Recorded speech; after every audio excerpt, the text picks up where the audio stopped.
因为北韩是派军队去罗西亚要参加战争，这单代志引起国际上的关心。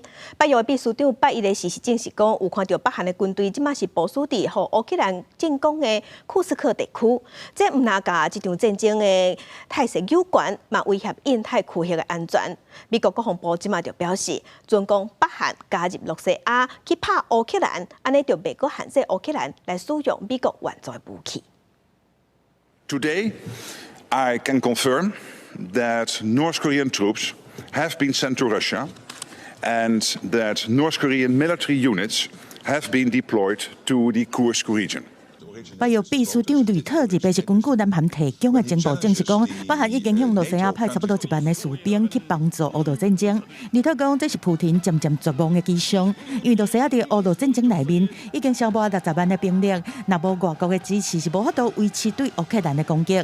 目前罗西亚已经部署北韩的部队到库斯克去参战。吕特谴责北韩派兵的举动，唔但会让俄罗战术欠权，嘛会对印太区域的安全造成威胁，呼吁随停止。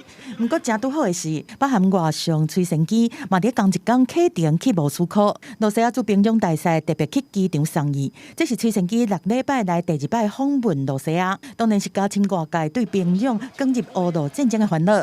乌克兰今年8月初成功对东北部拍入罗西亚境内的库斯克地区，目的是希望会当增加和罗西亚谈判的条件，另外嘛分散陆军兵力，消除俄军伫俄东战线的压力。但是目前陆军已经甲库斯克差不多要一半失土拢抢转来，而且伫俄东有好成绩。日本国防哈尔科夫和乌克兰总统泽伦斯基的家乡克里沃罗格。There is no silver bullet,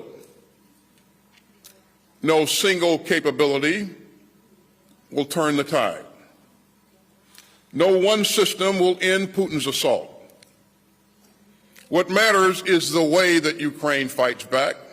美国国防部长进前访问基辅，宣布佮提供乌克兰4亿美金的军援和武器。